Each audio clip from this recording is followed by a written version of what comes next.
आपको बराह रास्त लिए चलते हैं कराची, जहां सिंध के सूबाई वज़रा की मीडिया से गुफ्तगू हो रही है। ये बस वापस जाएगी। एक चीज़ मैं वाज़ेह करता चलूँ, अभी तक एयरपोर्ट पे कोई भी ऐसी बस सर्विस नहीं है जो एयरपोर्ट पे पैसेंजर्स के लिए शुरू की गई हो। जितनी भी बसें हैं वो मेन शाहरा फैसल रोड से मेन रोड तक जाती हैं, लेकिन पैसेंजर्स को जो यहाँ पे अपनी गाड़ियों में जाते हैं, ऊबर या करीम भी यूज़ करते हैं, तो उनको 1500 रुपये से ज़्यादा का जो है वो किराया भरना पड़ता है।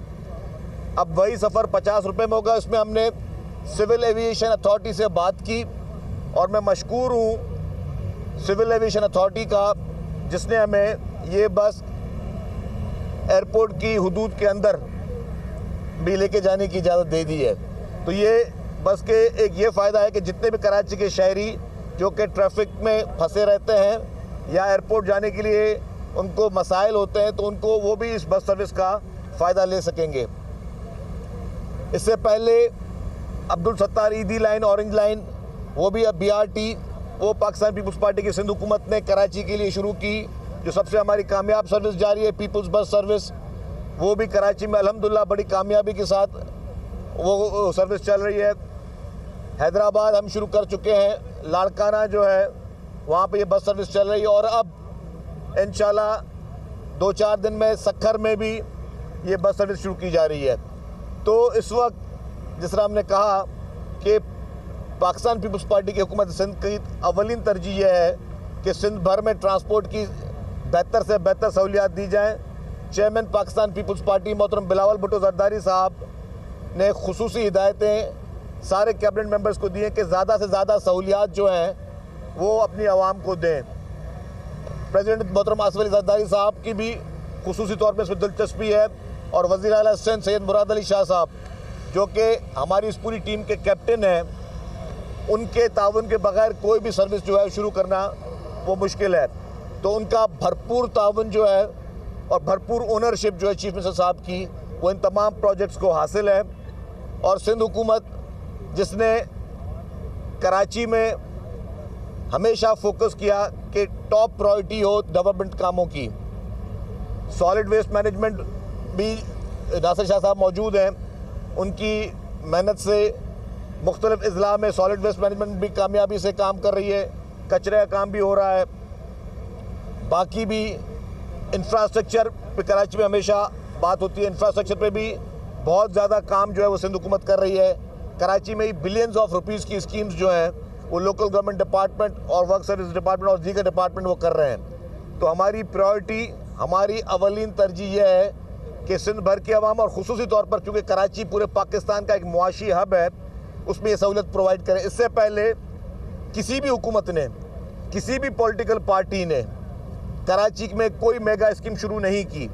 अल्हम्दुलिल्लाह ये पूरा क्रेडिट पाकिस्तान पीपल्स पार्टी की हुकूमत सिंध को जाता है, पीपल्स पार्टी की खुसूसी तौर पर लीडरशिप को जाता है, जो एक एक प्रोजेक्ट में अपनी ज़ाती दिलचस्पी की वजह से ये सारे काम कर रहे हैं। तो इंशाअल्लाह ताला अब मेरी गुजारिश होगी आवाम से भी कि जो पूरे पाकिस्तान में वाहिद बस सर्विस आपको मिल रही है तोहफे में सिंध हुकूमत की जानिब से, तो इसका ख्याल रखें, इस पर किसी किस्म के निशानात या किचरे से इसको पाक रखें। ये आपके लिए सहूलत है, ये आपके लिए तोहफ़ा है, और ये आपके लिए ही चीज़ जारी रहेगी। और इंशाअल्लाह ताला इस तरह के मज़ीद प्रोजेक्ट्स भी हुकूमत सिंध लेकर आएगी, क्योंकि हम समझते हैं कि जो भी आवाम के मसाइल हैं, जो यहाँ ट्रैफिक के इशूज़ हैं या जो पोल्यूशन के इशूज़ हैं या बाकी इशूज़ हैं, उसमें हमने और आवाम ने मिलकर ये काम करना है।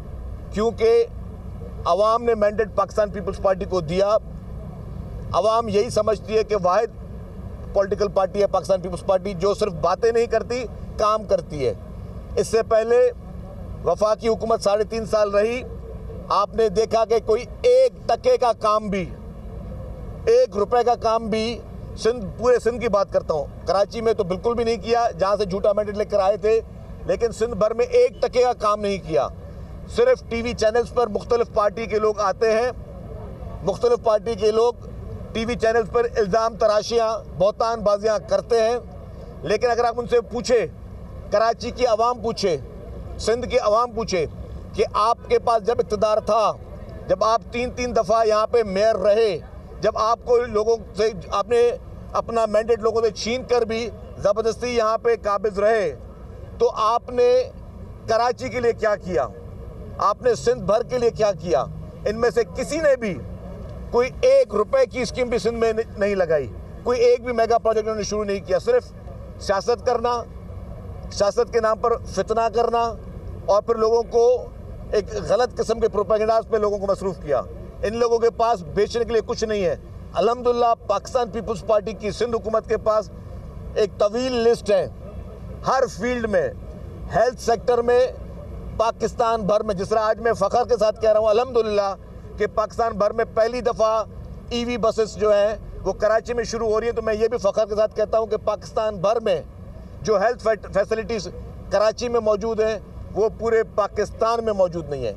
ओपन चैलेंज के साथ किसी भी पार्टी का लीडर या सरबराह आ जाए और हमसे बहस करके दिखा दे कि जिस तरह के infection disease hospital, NICVD, cancer के हॉस्पिटल्स, जो आपके गवर्नमेंट के इंस्टीट्यूट हैं, ये सारी चीज़ें अल्हम्दुलिल्लाह ये अरबों रुपए जो आवाम के टैक्स के पैसे थे वो दयानतदारी से, ईमानदारी से, नेक नीयत से और इंसानियत के नाते वो सारी चीज़ें इस्तेमाल हुई और वो आवाम को वो सहूलियात मिली। तो अल्हम्दुलिल्लाह अब भी जो फैसिलिटी हम दे रहे हैं वो इससे ज़्यादा भी फैसिलिटीज़ आएंगी क्योंकि हुकूमत सिंध जो कि पाकिस्तान पीपल्स पार्टी की वो समझती है कि आवाम की खिदमत करने में ही हमारा असल जो है वो हमारी इलेक्शन है, क्योंकि हम समझते हैं कि हम हमेशा आवाम के वोटों से आए हैं। हम कभी, हमारे लिए कभी ज़िंदगी में, हिस्ट्री में कोई नहीं कह सकता कि जिस तरह माजी में यहाँ पे नेशनल असेंबली की इलेक्शनें हुई कि जी आपको RTS बिठाकर या ठप्पे लगवा के आपको इक़्तिदार दिया जाएगा। हमारा रिश्ता आवाम से रिश्ता है और आवाम वोट हमें इसलिए देती है कि आवाम को पता है कि ये वाहिद पार्टी है, ये वाहिद हुकूमत है जो ज़्यादा से ज़्यादा रिलीफ देती है। मसाइल हैं, मसाइल को मानते हैं और मसाइल के हल के लिए दिन और रात पूरी काबीना अपनी लीडरशिप के कहने पर अमल पैरा है। ये बताएं शकील साहब कि आपने ये बड़ी ज़बरदस्त बस सर्विस शुरू की है और रात भी आपने एक फ़खरिया पेशकश की थी पॉलिटिकल सर्विस के हवाले से। क्या बल्दियाती इदारों की जो बस है उसको ब्रेक लगाने के लिए कोई मजीद कानून साजी आप करने जा रहे हैं, ऑर्डिनेंस लाने जा रहे हैं, या जूँ के तू आज जो इलेक्शन कमीशन फैसला है उसे मानकर आप 16 तारीख को जो 15 तारीख को आप जो है वो बल्दियाती इंतखाबात की बस को रन करने जा रहे हैं? या देखिए जी, मैं एक वाज़ेह कर दूं, कुछ इख्तियारात अदालतों के पास होते हैं, कुछ इख्तियारात इलेक्शन कमीशन पाकिस्तान के पास होते हैं, कुछ इख्तियारात हुकूमतों के पास होते हैं। हुकूमत सिंध ने 10-1 जो कल सिंध काबीना ने जो नोटिफिकेशन वापस लिया, वो नोटिफिकेशन निकालने का इख्तियार कानून में हुकूमत सिंध का है, वो नोटिफिकेशन विड्रॉ करने का इख्तियार कानून के मुताबिक हुकूमत सिंध का है और वो हमारा एक आइनी इख्तियार है। वो इख्तियार हमने इसलिए इस्तेमाल किया कि अगर कुछ पॉलिटिकल पार्टीज़ को डीलिमिटेशन के बारे में कुछ खदशात थे या उनके ग्रीवेंसेस थे, तो हुकूमत सिंध ने यह महसूस किया कि ये ना हो कि हम इलेक्शन करवा लें और कल को कोई ये बात कहे कि जी हमारे साथ ज़्यादती हुई। हम चाहते हैं कि हर एक पॉलिटिकल पार्टी को एक इक्वल फील्ड दी जाए इलेक्शन कॉन्टेस्ट करने के लिए। MQM जो कि कराची की स्टेक होल्डर रही है, वफाक में हमारी इत्तेहादी रही है, MQM के मुतालबे पे 10-1 का नोटिफिकेशन वापस लिया गया जो कि सिंध हुकूमत का एक आइनी इख्तियार था, है और रहेगा। आज जो इलेक्शन कमीशन की बातें हैं, अभी तक फैसले की कॉपी हमें वसूल नहीं हुई, लेकिन जो हमने TV चैनल्स पे देखा कि हमें ये भी कहा गया कि जी आप ये नोटिफिकेशन को वो रद्द करते हैं, लेकिन वो रद्द नहीं कर सकते। बाय लॉ, कानून के तहत इलेक्शन कमीशन पाकिस्तान सिंध हुकूमत का जो इख्तियार है उस पर नहीं कर सकता, ना ही हम इलेक्शन कमीशन के किसी इख्तियार पे जो है वो हम लोग अमल दरामद का हम उस पर कोई इंटरफेयर कर सकते हैं। दूसरी बात उसमें लिखी गई कि जी कराची की सेंसिटिव पोलिंग स्टेशंस पर फ़ौज और रेंजर्स को मुकर्रर किया जाए। अब वो भी बात मेरे ख्याल से पाकिस्तान के बच्चे को कानून पता है और वो कानून ये कहता है कि जब इस तरह की रिक्वायरमेंट होती है तो हम फेडरल गवर्नमेंट को लिखते हैं तो हमने वो रिक्वायरमेंट फेडरल गवर्नमेंट को लिखी। फेडरल गवर्नमेंट की तरफ से ये जवाब आया कि चूँकि इस वक्त मुल्क में हमारी अफवाज, हमारे जवान दहशतगर्दों से लड़ रहे हैं, उनके खिलाफ आपको पता है कि मुख्तलिफ ऑपरेशन चल रहे हैं, तो इस वक्त वो हमारी जो अफवाज है वो बिज़ी है अपने जो उनके एक्चुअल ऑपरेशंस हैं, तो वो इस वक्त इलेक्शन के लिए उन्होंने माजरत कर ली कि पुलिस और रेंजर्स इजाफी नफरी नहीं दी जा सकती। तो बात ये है कि जब वहाँ से एक एक्सक्यूज़ आ चुका है और ये स्वाबदीद इख्तियार इंटीरियर मिनिस्ट्री फेडरल गवर्नमेंट का है, तो सिंध हुकूमत उसको किस तरह एक्सरसाइज कर सकती है? अगर इलेक्शन कमीशन समझती है कि सेंसिटिव पोलिंग स्टेशंस पे ये इदारे हों, तो इलेक्शन कमीशन खुद उनसे रब्ता करे या कोई ऑल्टरनेट जो है वो सिंध हुकूमत को प्रोवाइड करे। कल जो हमारी कैबिनेट मीटिंग थी उसमें वीट इश्यूज़ पे भी बात हुई थी, उसमें लॉ एंड ऑर्डर पे भी बात हुई थी। आईजी सिंध ने कैबिनेट को ये ब्रीफिंग दी कि जिस तरह दहशतगर्दों के एक जो थ्रेट अलर्ट्स होते हैं केपीके में हुए तो केपीके में भी वाक़यात हुए, बलूचिस्तान में हुए वहाँ पे भी वाक़यात हुए, उन्होंने खदशात ज़ाहिर किए कि सिंध में भी वाक़यात जो हैं वो उसके कोई थ्रेट अलर्ट्स हैं। तो उन सारी चीज़ों को मद्देनज़र रखते हुए और आईजी सिंध ने बताया कि 62,000 हमारे जो हैं वो पुलिस के एहलकार ऑलरेडी इलेक्शन रिक्वायरमेंट है। इन पोलिंग स्टेशंस को अगर कराची हैदराबाद को भी इंक्लूड कर दिया जाए जो सिंध के बाकी 8 अजला के इलेक्शन थे, तो 62,000 पुलिस एहलकार जो है उनकी रिक्वायरमेंट है। तो मैंने ही आईजी साहब से सवाल पूछा कि क्या 62,000 आपके पास हैं? तो उन्होंने कहा कि जी अगर हम 62,000 को काउंट करने के लिए उनकी डिप्लॉयमेंट के लिए जाएंगे तो हमें तमाम थानों से भी पुलिस मंगवानी पड़ जाएगी। हमारे पास मस्जिदों के बाहर भी पुलिस की सिक्योरिटी होती है, इमाम बारगाहों के बाहर भी होती है, मजहबी रहनुमा होते हैं, बाकी जो कुछ लोगों के लिए पास भी पुलिस की जो सिक्योरिटी होती है। तो अगर हम सारी पुलिस को सिर्फ इलेक्शन के लिए खड़ा कर दें और खुदा ना खास्ता पीछे कोई वाकया हो जाए, जो थ्रेट अलर्ट मौजूद है, तो जिम्मेदारी कौन लेगा? हमें वो भी पहले बताया जाए कि जी फलाना इदारा जिम्मेदारी उठाता है कि अगर सारी पुलिस 100% आप थानों से भी निकाल दो, मस्जिदों से भी निकाल दो, मुख्तलिफ जगहों से भी निकाल दो और सबको सिर्फ इलेक्शन ड्यूटी में डाल दो, तो जिम्मेदारी कौन लेगा? तो किसी ने एडवांस में अपनी जिम्मेदारी ज़रूर उसको तयन करना होगा। दूसरी बात ये जो दादू के हवाले से भी मैंने कही थी कि दादू की सिर्फ 2 तहसीलों के लिए हम इलेक्शन कमीशन ऑफ पाकिस्तान को एडवांस में लिख चुके थे कि खैरपुर नातन शाह और मेहड़, वहाँ पे अभी तक पानी मौजूद है। हमारी उस बात पे भी कोई और ये लेटर हम पहले लिख चुके थे कल की कैबिनेट मीटिंग से पहले, काफ़ी दिन पहले, लेकिन उधर से भी अभी तक कोई जवाब नहीं आया। जो हमें जो जहाँ तक इत्तला दी गई थी वहाँ पे भी इलेक्शन कराने तैयार हैं। अब जो वो 2 तहसीलें हैं जो आज दिन तक अंडर द वाटर हैं, तो उस सैलाब में जहाँ पे सैलाब का पानी मौजूद है लोग कैसे जाएंगे वोट देने के लिए? हमने कहा कि दादू और जोई में इलेक्शन कराया जाए।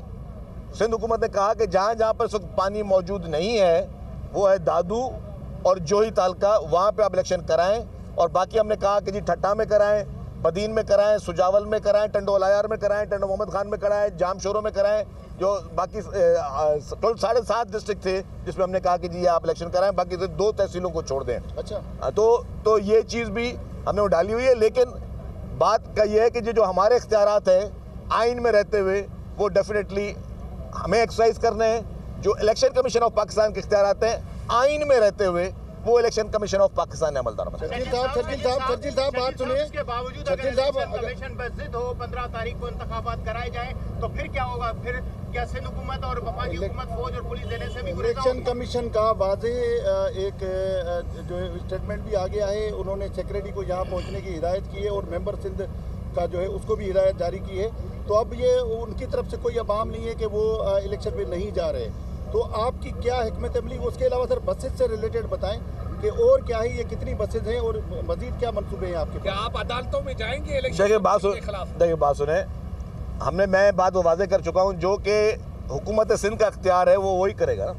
आप अगर चीफ रिपोर्टर हैं तो आपके इख्तियारात आप करेंगे, एक आपका डायरेक्टर न्यूज़ होगा उसके इख्तियारात वो करेगा, हर एक को इख्तियारात दिए हुए हैं ना। तो हमारे पास जो इख्तियार था आइन और कानून के दायरे में रहते हुए वो हमने अपने इख्तियार कर दिया कि जी जितनी भी डिलिमिटेशंस हुई थी वो नोटिफिकेशन हमने विड्रॉ कर लिया है।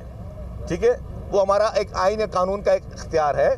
हम इलेक्शन कमीशन समेत जितने भी आईनी इदारे सबकी का बहुत एहतराम करते हैं, सबके लिए बहुत इज्जत है, उनके हर उस चीज़ के पाबंद हैं जो चीज़ उनके इख्तियार में है। तो बाकी जो फैसले सिंध हुकूमत ने करने, अगर जैसे ही राइटिंग में जजमेंट आ जाएगी इलेक्शन कमीशन ऑफ पाकिस्तान की, उसको पढ़ेंगे, फिर हमारी लीगल टीम जो है उसे गुजरेगी, फिर हम आवाम को बता देंगे।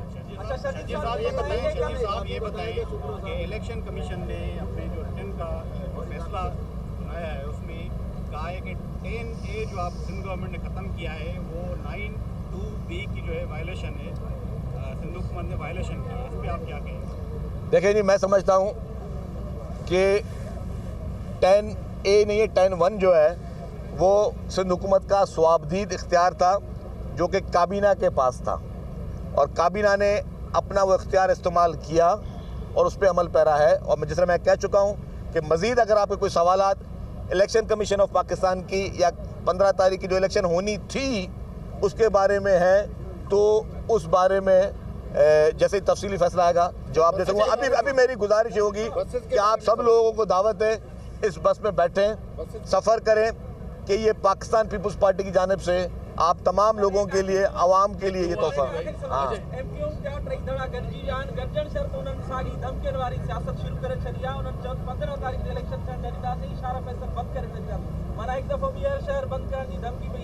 वो शाहरुख खान का उन्होंने दोहराया है कि हम क्या शरीफ हुए, पूरा शहर बदमाश। अच्छा खैर, अब मैं जवाब आपको दे दूं कि मैंने पहले भी एक बात कह चुका हूं कि पाकिस्तान पीपल्स पार्टी सिर्फ एक ज़बान समझती है, सिर्फ एक ज़बान, वो है प्यार की और मोहब्बत की। और कोई ज़बान जो है ना हमारे कानों में आती है, ना हम सुनते हैं, ना उसको हम ध्यान देते हैं। Thank you. सफर करें, आए बसों में सफर करें। कराची में सूबाई वज़रा की मीडिया से गुफ्तगू। सूबाई वज़ीर इत्तलात शर्जील इनाम मेमन मीडिया से गुफ्तगू कर रहे थे और उन्होंने कहा पीपल्स इलेक्ट्रिक बस सर्विस के ऑपरेशंस का आगाज़ किया जा रहा है। पीपल्स इलेक्ट्रिक बस सर्विस का पहला रूट आज से शुरू किया जाएगा। उन्होंने मज़ीद कहा कि अभी तक कोई ऐसी बस सर्विस नहीं आई जो एयरपोर्ट तक जाए। इसी तरह के बहुत से प्रोजेक्ट्स हुकूमत लेकर आएगी। उन्होंने मज़ीद कहा हमारा रिश्ता आवाम से रिश्ता है और हमें वोट भी देती है। Welcome back. बुलेटिन में आगे बढ़ते हैं। इलेक्शन कमीशन और हुकूमत आमने सामने। इलेक्शन कमीशन ने सिंध हुकूमत की इंतखाबात मुलतवी करने की दरख्वास्त मुस्तरद कर दी है। पोलिंग 15 जनवरी को करवाने का फैसला किया गया है, जबकि मेंबर सिंध और सेक्रेटरी इलेक्शन कमीशन को खुद बदलती इंतखाबात की मॉनिटरिंग की हिदायत कर दी गई है। तो इलेक्शन कमीशन और सिंध हुकूमत इस वक्त आमने सामने हैं। वकार सैयद ने हमें ज्वाइन किया है। वकार, बताइएगा क्या डिटेल्स हैं आपके पास?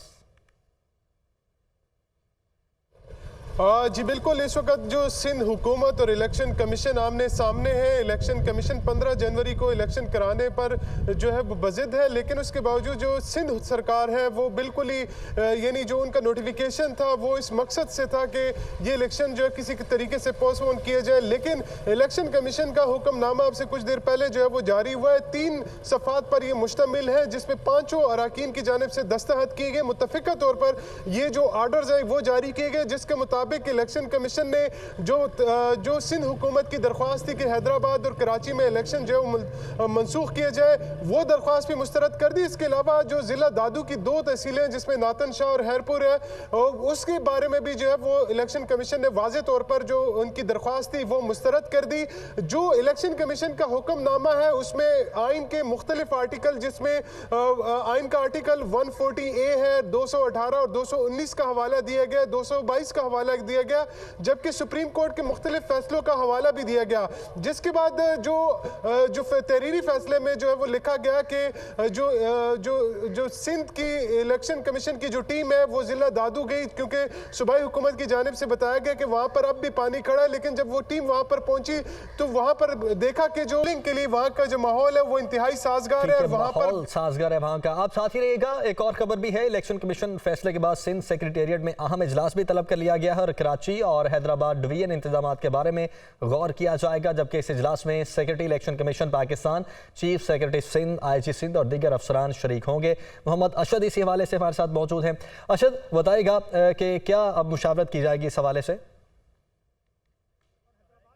आज देखिए बल्दियाती इंतखाबात के हवाले से जो इलेक्शन कमीशन का फैसला है उसके बाद सिंध हुकूमत ने भी जो है वो मुशावरती इजलास जो है वो तलब कर लिया है। ज़राए इस हवाले से तस्दीक करते हैं कि सिंध सेक्रेटेरिएट में भी ये एक इजलास जो है वो मुनक्किद हो रहा है, जिसमें IG सिंध है, चीफ सेक्रेटरी हैं और इलेक्शन कमीशन के जो सेक्रेटरी हैं उनको वहाँ पर तलब किया गया है। और तमाम तर जो पेचीदगियाँ थी, कानूनी पेचीदगियाँ थी और जो सिंध हुकूमत की जानिब से जो नोटिफिकेशन जो है वो गुज़िश्ता रोज़ जो है वो निकाला गया है, उसके ऊपर जो है वो तफसीली जो है इस मामले के ऊपर गुफ्तगू होगी। जबकि इस वक्त अगर कराची में सियासी सूरत हाल के हवाले से बात करें तो कराची में इस वक्त अपोजिशन जमातें ख़ास तौर पर PTI की जानिब से अब से कुछ देर बाद सिंध असम्बली के बाहर एहतजाज किया जाएगा, जबकि जमात इस्लामी ने भी सूबाई इलेक्शन कमीशन के दफ्तर के बाहर एहतजाज का ऐलान किया था। ताहम उन्होंने अपना एहतजाज अभी को जो है वो मौखर कर दिया है। इस वक्त MKM राब्ता कमेटी ने भी हंगामी जो है इजलास MKM राब्ता कमेटी का भी तलब कर लिया गया है। यहाँ पे MKM अराकीन राब्ता कमेटी जो है वो भी MKM मरकज़ भादराबाद